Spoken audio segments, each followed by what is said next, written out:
Hello students, आज हम discuss करेंगे कोप्लेनर लाइंस। हमारे पास 3D में जो लाइंस होती हैं वो कोप्लेनर कैसे होंगी, कैसे पता करेंगे हम उसको कि ये लाइन क्या है, कोप्लेनर है, या फिर एक प्लेन जो टू लाइन से पास हो रहा है उसकी इक्वेशन क्या होगी। इस तरीके के कॉन्सेप्ट आज हम इस वीडियो में डिस्कस करने जा रहे हैं। तो सबसे पहले हम बात करते हैं कोप्लेनर लाइन की। डेफिनेशन लेते हैं। कोप्लेनर लाइंस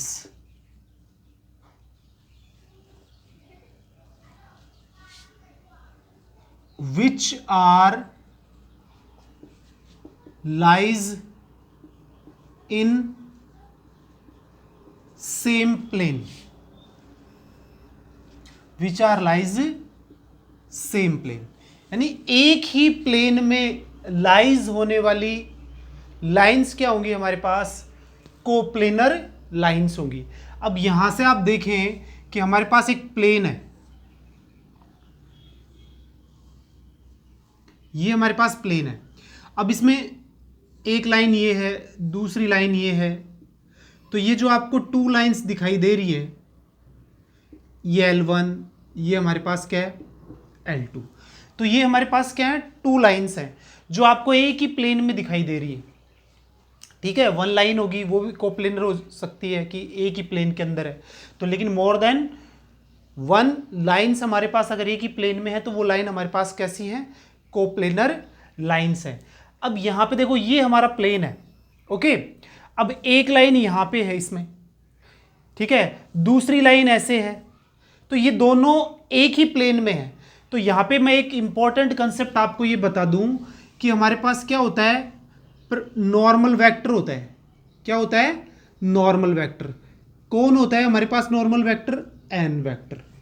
तो यहां से आप देखेंगे कि जब हमारे पास ये परपेंडिकुलर है किसके, प्लेन के, नॉर्मल वेक्टर, और लाइंस हमारे पास किसमें है, प्लेन के अंदर है।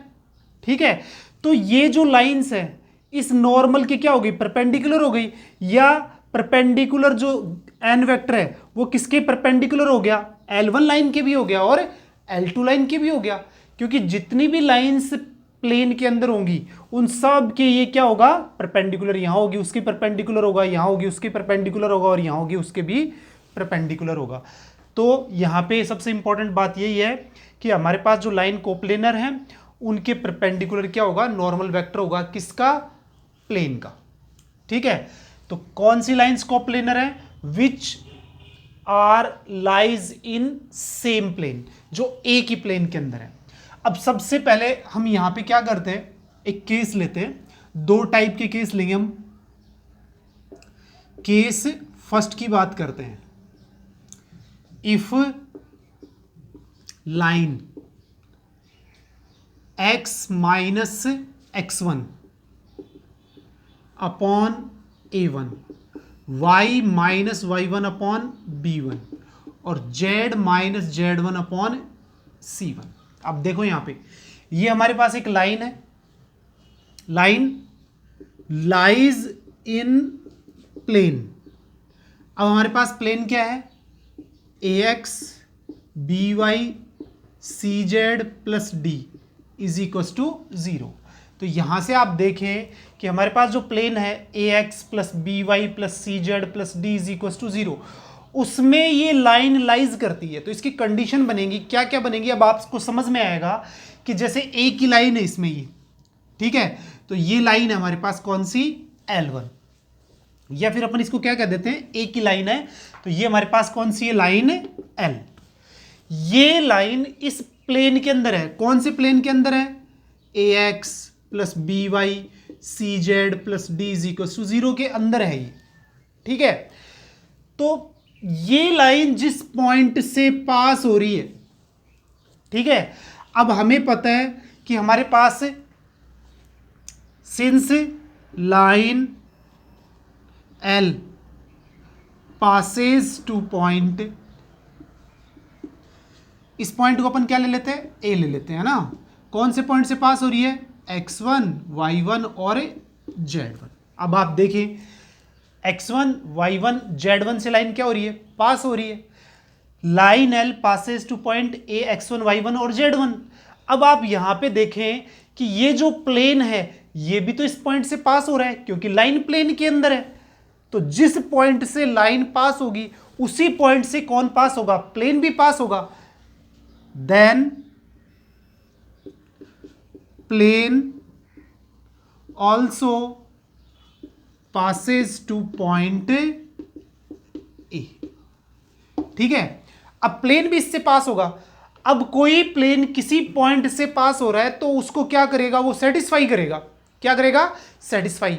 यानी x की जगह क्या आ जाएगा, x1, y की जगह क्या आ जाएगा, y1, और z की जगह क्या आ जाएगा, z1। उसमें सेटिस्फाई करवाएंगे तो हमारे पास क्या हो जाएगा, ax1 by1 और cz1 plus d is equal to 0। तो ये हमारे पास फर्स्ट कंडीशन बन गई।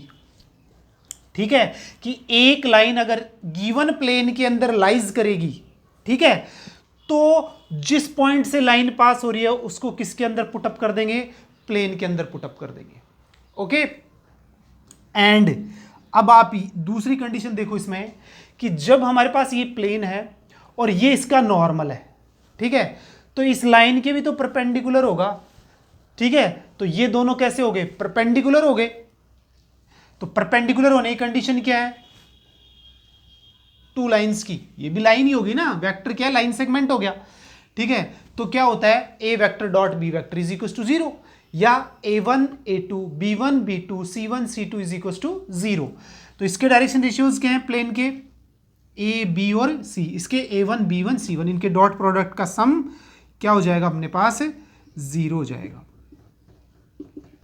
तो ये हमारे पास क्या आ गई, दो कंडीशन आ गई, बड़ी इंपॉर्टेंट है। क्वेश्चन के अंदर जब हमारे पास ऐसा आएगा कि एक लाइन एक प्लेन के अंदर लाइज करती है तो हम क्या कंडीशन यूज करेंगे, उस पॉइंट से जिससे लाइन पास होती है उसको प्लेन से भी पास कर देंगे, और a1 a2 b1 b2 c1 c2 is equal to 0, यानी a1 b b1 c c1 is equal to 0।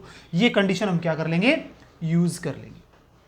Okay, समझ आ गया कि हमारे पास एक लाइन अगर एक प्लेन के अंदर है तो हमारे पास कौन सी दो कंडीशन होगी, पॉइंट जिससे लाइन पास होती है उसको सेटिस्फाई करवा देंगे, और a1 b b1 और c c1 is equal to क्या यूज कर लेंगे, 0 यूज कर लेंगे। ओके, अब हम इसको किसके थ्रू, क्वेश्चन के थ्रू डिस्कस करते हैं।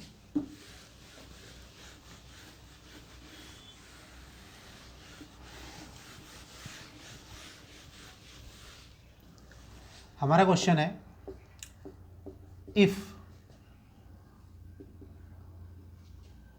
line x minus 1 upon 2 y minus 2 upon k और z minus 3 upon 4 lies in plane 2x minus y plus 3z minus 5 is equals to 0, then find the value of k। हमारा question बन गया कि ये जो line है वो इस प्लेन में क्या कर रही है, लाइज कर रही है। ठीक है, तो हमें k की वैल्यू फाइंड करनी है। अब यहां पे भी मैं दो कंडीशन बताऊं, दो कंडीशन है, दोनों यूज करनी है, दोनों में से एक से ही काम चल जाएगा। जब हमारे पास कोई कांस्टेंट किसके अंदर आएगा, सुन लें, किसके अंदर आएगा, डायरेक्शन रेशियोज में आएगा, तो a1 b b1 c c1 is equal to 0 use हो जाएगा और डायरेक्ट हम सॉल्यूशन कर लेंगे। तो since line lies in plane, then हमारी कंडीशन क्या है, a1 b b1 c c1 is equal to 0। तो यहां से ए बी सी किसके डायरेक्शन रेशियोज, प्लेन के, 2 इंटू 2, फिर इसका -1 और इसका k, और ये हमारे पास कितना है, +3, और ये हमारे पास है 4 इज इक्वल टू 0। तो हमारे पास कितना हो गया, 4 -k और ये 12 इज इक्वल टू 0। तो यहाँ पे हो गया -k + 16 इज इक्वल टू 0। तो k इज इक्वल टू 16। अगर k की वैल्यू हमारे पास कितनी है, 16 है, तो ये लाइन कंप्लीटली लाइज करती है, किसके अंदर लाइज करती है? इस प्लेन के अंदर लाइज करती है। तो इस तरीके से हम क्या कर सकते हैं, क्वेश्चन फाइंड कर सकते हैं। कई बार हमारे पास क्वेश्चन ऐसा भी आता है कि हमारे पास कंप्लीट लाइन गिवन है, प्लेन भी गिवन है, और हमसे ये पूछा जा रहा है कि ये लाइन इसके परपेंडिकुलर है या फिर पैरेलल है, ठीक है ना, ये इसमें लाइज करती है। तो आप जब भी इस पे जाएं कि ये लाइन इसमें लाइज करती है, तो दोनों कंडीशन सेटिस्फाई करवा लें। अगर दोनों जीरो के इक्वल हो जाएं तो डेफिनेटली वो क्या है, उसमें प्लेन में लाइज करेगी, ठीक है। अब हम यहाँ पे क्या देख रहे थे कि k की वैल्यू चाहिए थी, तो a1 b1 c1 is equal to 0 use कर लिया, यहाँ से k की वैल्यू आ गई। अब यही क्वेश्चन हमारे पास इस तरीके से आ जाता, ये हमारे पास 3 होता, ठीक है, और यहाँ पे हमें प्लेन जो गिवन था वो हमें ये दिया जाता कि 2x minus k y plus 3z minus 5 is equal to 0, line lies in the plane, then find the value of k। तो अब यहाँ पे हम क्या यूज करते, ax1 by1 और cz1 plus d is equal to 0, क्योंकि जिस पॉइंट से लाइन पास हो रही है वो पॉइंट इस प्लेन को क्या करेगा, सेटिस्फाई करेगा। तो यहां पे हम क्या लिखेंगे, since plane passes to point. अब कौन से पॉइंट से पास हो रही है लाइन, 1 2 3, देन इस पॉइंट से पास हो रही थी। अब ये पॉइंट हम इसमें क्या कर देंगे, पुटअप कर देंगे इस प्लेन के अंदर। तो 2 इंटू 1 माइनस के इंटू 2 और 3 into 3 minus 5 is equal to 0। तो यहाँ से हमारे पास क्या हो गया, 2 माइनस 2k और plus 9 minus 5 is equal to 0। तो हमारे पास हो गया माइनस के 2k और ये 9 और 2 11 माइनस 5, कितने बच गए, 6। तो यहाँ से जो वैल्यू आ गई वो आ गई 2k इज इक्वल टू 6। तो k इज इक्वल टू 6/2। तो k हमारे पास कितना आ जाएगा, 3 आ जाएगा। तो k की 3 वैल्यू अगर हमारे पास यहाँ पे होगी तो ये लाइन इस प्लेन में क्या करेगी, लाइज होगी। ओके, तो इस तरीके से हम कांस्टेंट यानी k की वैल्यू फाइंड कर सकते हैं, लैम्डा की वैल्यू फाइंड कर सकते हैं, और ये पता कर सकते हैं कि ये लाइन किसके अंदर, प्लेन के अंदर है या नहीं। ओके, अब इसी के अंदर हम तीसरा क्वेश्चन ले लेते हैं।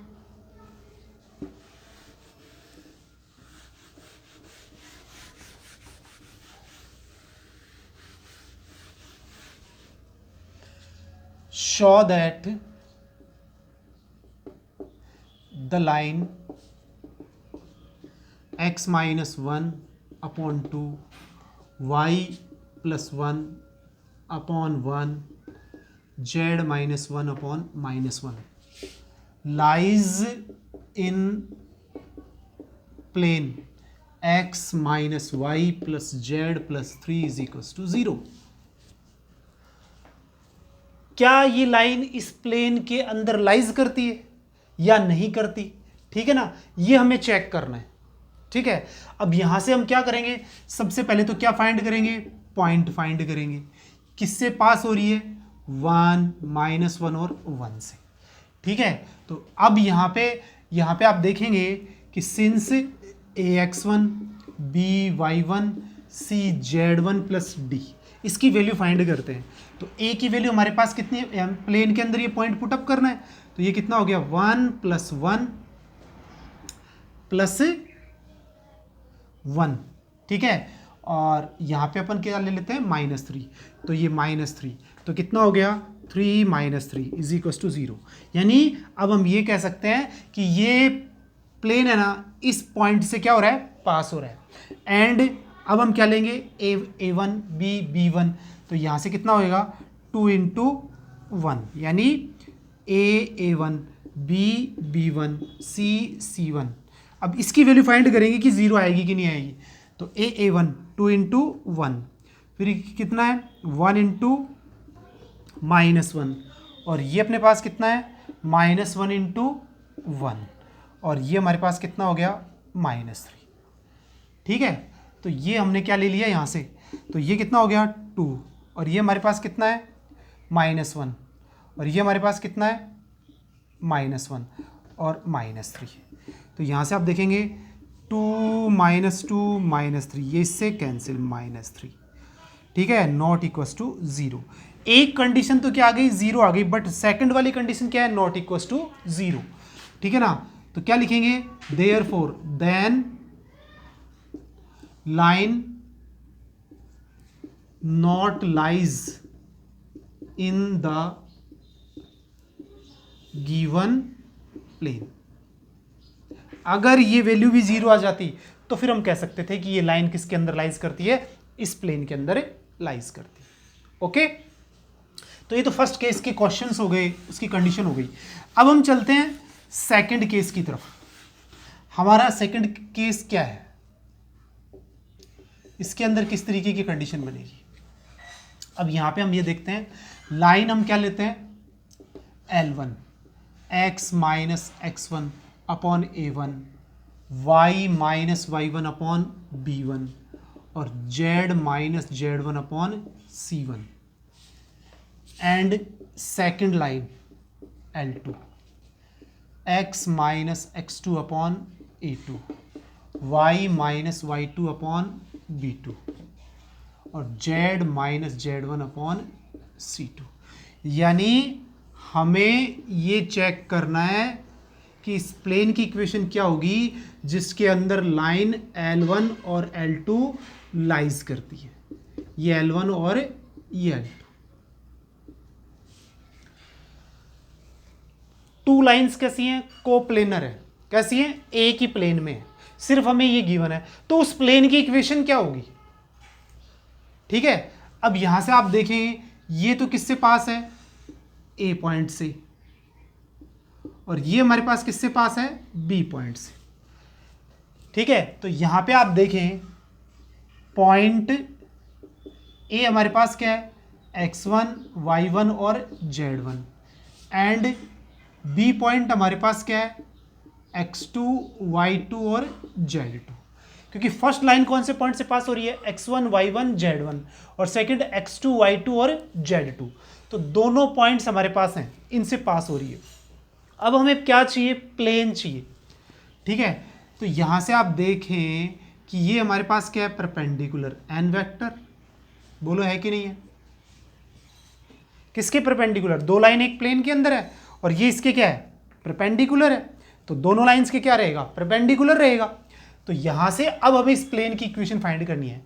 तो इस ए पॉइंट से लाइन पास हो रही है, तो इस पॉइंट से ए से कौन पास हो रहा है, प्लेन भी तो पास हो रहा है, क्योंकि लाइन किस में है, मैंने थोड़ी देर पहले बताया, एक ही प्लेन के अंदर है, तो ये इससे भी क्या होगी, पास होगी। तो यहां से क्या लिखेंगे, equation of a plane which passes to line L1। L1 से पास होने का मतलब है कि इस ये लाइन जिस पॉइंट से पास हो रही है उससे ये वो भी पास होगा, और इस प्लेन के डायरेक्शन रेशियोज अपन क्या ले लेते हैं, डायरेक्शन रेशियोज किसके, इस प्लेन के, ए बी और सी ले लिए हमने। तो आपको पता है जब डायरेक्शन रेशियोज हो और एक पॉइंट गिवन हो जिससे प्लेन पास हो रहा है, तो उसकी इक्वेशन क्या होगी, A into x minus x1, B into Y minus y1 और C into Z minus z1 is equal to 0। तो ये हमें फर्स्ट इक्वेशन मिल गई, डायरेक्शन रेशियोज हमने ले लिए, और जो पॉइंट जिससे पास हो रही है x1 y1 z1 वो हमें किस में मिलेंगे, लाइन L1 में मिल जाएगा पॉइंट A। तो इससे हमने क्या कर दी, प्लेन को पास कर दिया। अब हम बात करते हैं second, since plane first perpendicular to line L1 and L2, दोनों लाइंस के क्या है, परपेंडिकुलर है। जब प्लेन दोनों लाइंस के क्या है, परपेंडिकुलर है, तो A1 B1 C1 का सम किसके इक्वल हो जाएगा, 0 के इक्वल हो जाएगा। ऐसे ही सेकंड लाइन का, तो क्या कंडीशन आ जाएगी, A1 B1 C1 is equal to 0, A2 B2 C2 is equal to 0, क्योंकि आप डायग्राम में देख रहे हैं कि ये हमारे पास प्लेन है, इसमें दो लाइन है, ये इसके भी परपेंडिकुलर है और सेकंड वाले की भी परपेंडिकुलर है, तो यहाँ पे A1 A2 B1 B2 C1 C2 is equal to 0 की कंडीशन लगेगी, तो वो दोनों में लगेगी, तो दो इक्वेशन आ गई। अब यहाँ पे देखो, by solving equation second and third we find A B and C। हम जब इन दोनों इक्वेशन को क्या करेंगे, सॉल्व करेंगे, तो हमारे पास वैल्यू किसकी आएगी, डायरेक्शन रेशियोज ऑफ प्लेन की, यानी ABC की वैल्यू आ जाएगी। ठीक है, और हमें क्या चाहिए, ABC की वैल्यू चाहिए।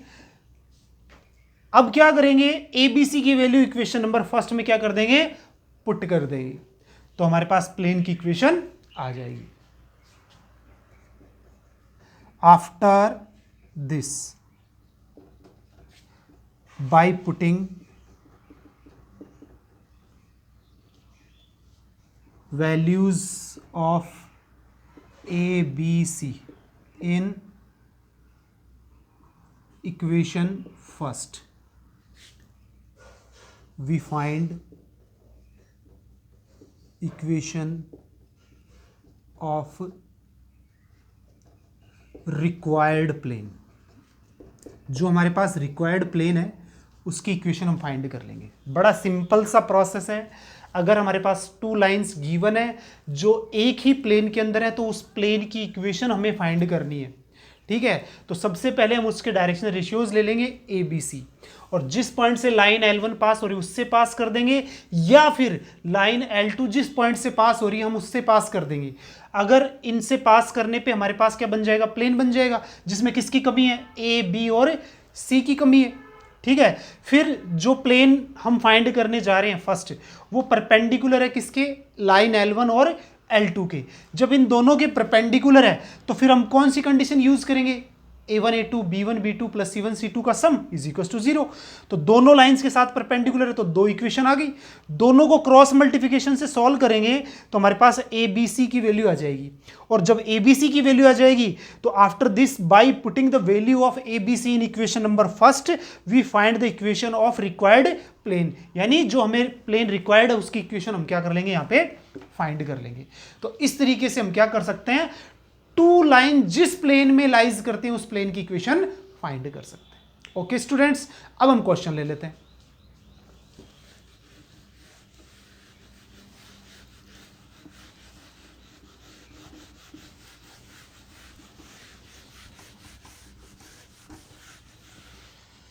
देखें question,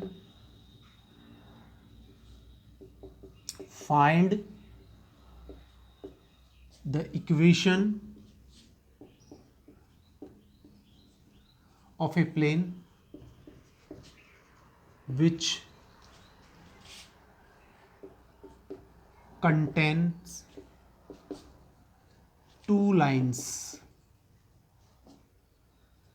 x minus 1 upon minus 1, y minus 2 upon 2 और z minus 1 upon 3, and second line हमारे पास होगी x plus 2 upon 1, y minus 1 upon minus के 1 और z प्लस 1 अपॉन 2। ठीक है, इन दोनों लाइन को कंटेन करने वाले प्लेन की इक्वेशन हमें चाहिए। तो सबसे पहले let direction ratios of required plane, जो रिक्वायर्ड प्लेन है वो क्या ले रहे अपन, ABC। रिक्वायर्ड प्लेन के हमने क्या ले लिया, डायरेक्शन रेशियोज ABC। अब यहां पे पॉइंट हमारे पास एक क्या आ गया जिससे लाइन फर्स्ट पास हो रही है, 1 2 और 1। तो equation of plane passes to line L1, यानी फर्स्ट लाइन से पास होने वाले प्लेन की इक्वेशन। तो फर्स्ट लाइन से पास होने का मतलब है A पॉइंट से पास हो रहा है, तो A into x minus one plus B into Y minus two और C into Z minus one is equal to zero. इसको हम क्या दे देंगे, इक्वेशन नंबर फर्स्ट दे देंगे। दो जो कंडीशन मैंने बताई थी वो फर्स्ट मिल गई आपको, ये प्लेन है। बस इसमें किसकी कमी है, ए बी सी की। And plane first perpendicular to L1 and L2। दोनों लाइंस के क्या है, परपेंडिकुलर है।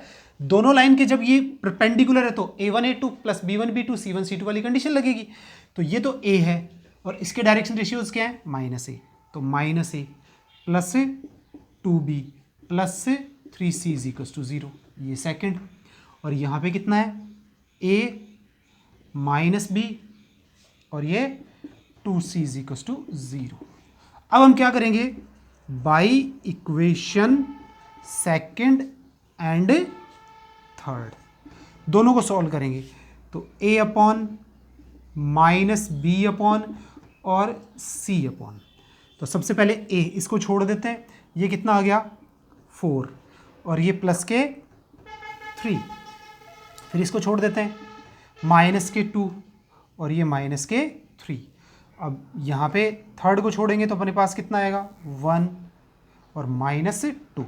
तो इस तरीके से आप देखेंगे तो A अपॉन कितना आ गया 7, B अपॉन कितना आ गया 5 और C अपॉन कितना आ गया -1। ठीक है, तो ये हमारे पास क्या आ गई, वैल्यू आ गई किसकी, A B और C की। इज इक्वल टू कोई कांस्टेंट लगा लेंगे। तो यहाँ से हमारे पास जैसे हमने क्या ले लिया, लैम्डा ले लिया। क्या ले लिया, लैम्डा। तो देयरफॉर यहाँ से आप देखेंगे A की वैल्यू कितनी है 7 लैम्डा, B की वैल्यू हमारे पास कितनी है 5 लैम्डा और C की वैल्यू हमारे पास है -, लैम्डा। तो ये वैल्यूज हमने किससे फाइंड कर ली, इन दोनों इक्वेशन से। ओके, अब ये वैल्यू हमें पुटअप करनी इक्वेशन नंबर फर्स्ट में। तो आप देखें पुटअप करने से क्या आएगा,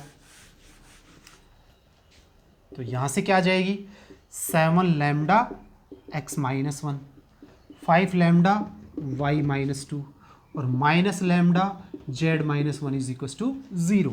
लैम्डा देखो सब में से कॉमन आ गया, किस में चला जाएगा 0 में।